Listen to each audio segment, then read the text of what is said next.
In today's video, we're going to talk about the pros and cons of cane drone reeds. Stay tuned.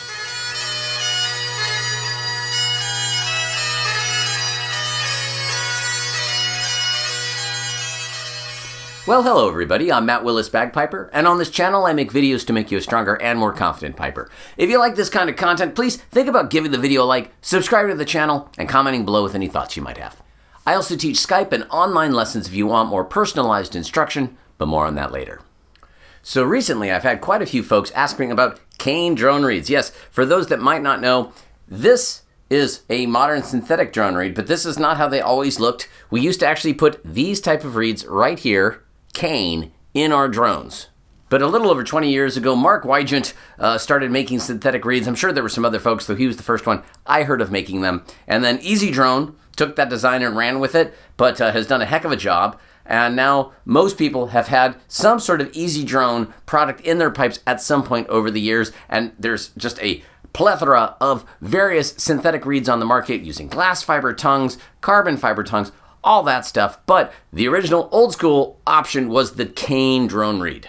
Now the question I keep getting is, why don't I talk about these things? And the reason is, I don't use them. That's why. When I started back in the mid-90s, these were still the standard reeds that were used. And yes, I learned all the various techniques and tricks and tips and things to get them working.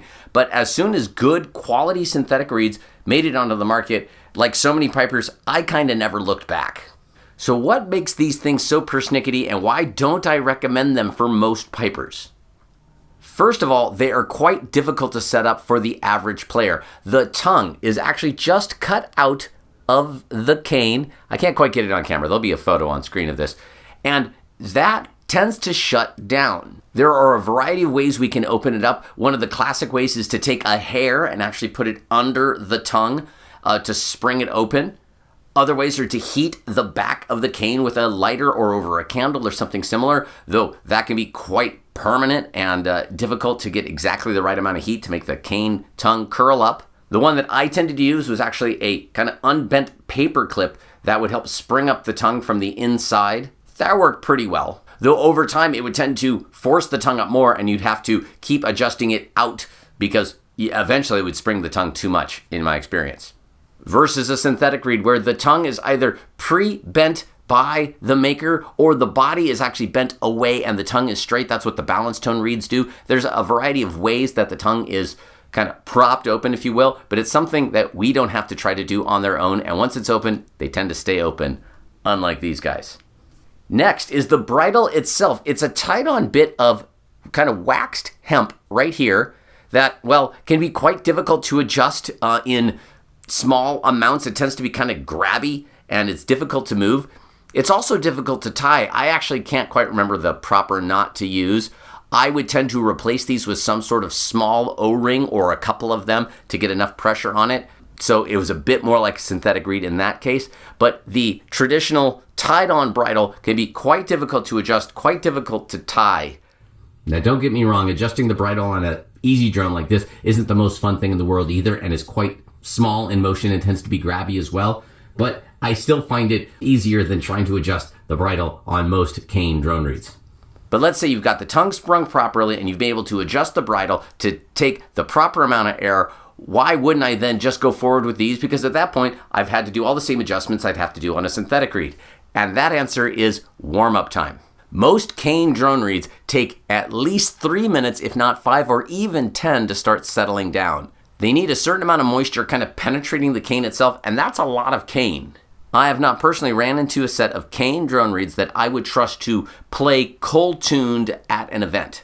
And what do I mean by cold tuned? At most events, I have to tune up off-site and then arrive with the pipes in tune.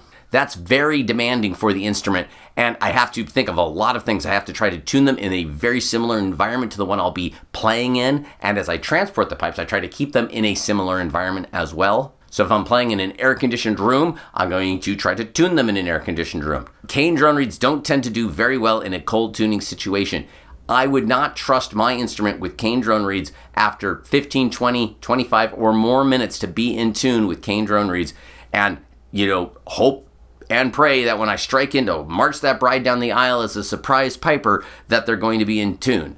with synthetic reeds, I find they're far more reliable, especially in their non-warmed up state, than a set of cane drone reeds. And I need that, well, trust in the product, because it's stressful enough to be in a situation where I wasn't able to tune immediately before I play. I don't need more variables compounding something that's already, well, stressful.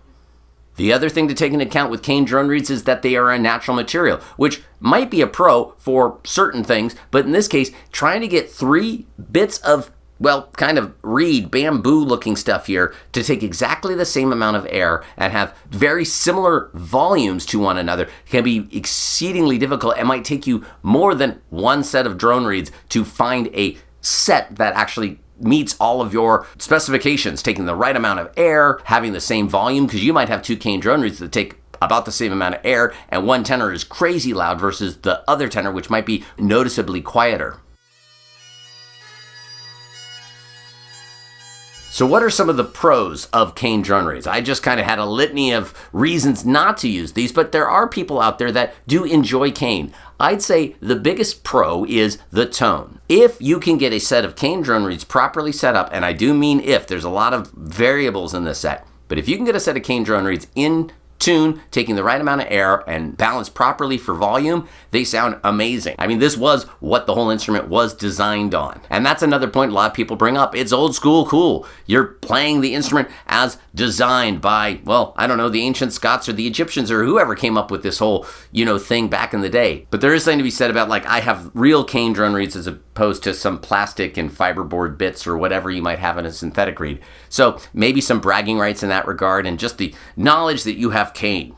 If you like to tinker with your instrument as much as you like to play with your instrument, cane, again, might be a wonderful option. I've known lots of people over the years who actually seem to enjoy the maintenance side of their piping more than the playing side of their piping. And if that's you, by all means, you do you. Have fun. Spend some time keeping your cane drone reeds going well, taking the same amount of air, all the things they need to do. That might be right up your alley. If you prefer to set it and forget it, I would recommend strongly considering staying with your synthetic reeds that you almost certainly have right now. Another maybe unforeseen pro of cane drone reeds, it would force you to practice longer. These things take longer to warm up and get going. So it would force you to spend more time on your pipes, something most pipers need to do. If you want an excuse to just have to play your pipes more, perhaps a set of cane drone reeds might be a reason to do that. There's also the argument that some of the best top flight players and bands use cane drone reeds in their pipes. That is true, though it is not universally true. There are plenty of top flight bands, grade 1 bands, and open and above level soloist players using synthetic drone reeds, but there are absolutely some that use cane. But let's be honest for a second. If you're watching this video and wondering which of these you should go with, you're probably not a silver medal competitor wondering if cane's gonna make you have the edge you need to get to gold. If you're a grade 5 player, and boy, there is nothing wrong with being a grade 5 player. You're a grade 5 player or in a grade 5 pipe band, having a set of cane drone reeds, I promise you, is not going to give you the edge that's going to move you to the next level. I don't think the juice is worth the squeeze. We're all looking for the magic pill that'll make us better. This ain't it. There you go, everybody. Not trying to be a negative Nelly about something, but with the great technology, the great progress we've made in synthetic drone reeds, I just think it's a fool's errand for the average rank and file piper to consider switching over to cane. In my experience, cane is not going to give you the edge you're looking for. For the average piper, I strongly feel synthetic drone reeds are going to give you better sound, better stability, just provide you with a far better playing experience than the hours spent fuddling and fitzing with a set of cane drone reeds that may or may not ever go well in your particular set of pipes. Well, there you go, everybody. My thoughts on cane drone reeds and why I don't use them, though some pros as well for those that might want to consider it. I'd love to hear your thoughts on either cane or synthetic drone reeds. Please feel free, leave a comment below, and let's get a discussion going.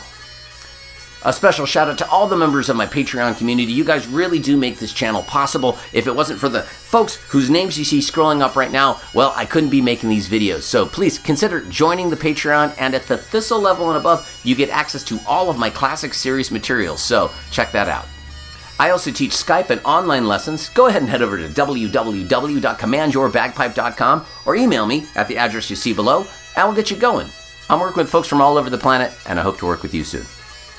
I also have a line of Command Your Bagpipe merchandise, like this lovely hoodie I have around right here, as well as the prescription bagpipe line, like this mug you see right here. But one of my best-selling and favorite items is this embellishment tree poster you see right here that has all major Highland bagpipe embellishments in one place, so go check out the merch store and let the world know that you command your bagpipe. Well, again, everybody, thank you so much for watching. I'm Matt Willis, and until next time, cheers.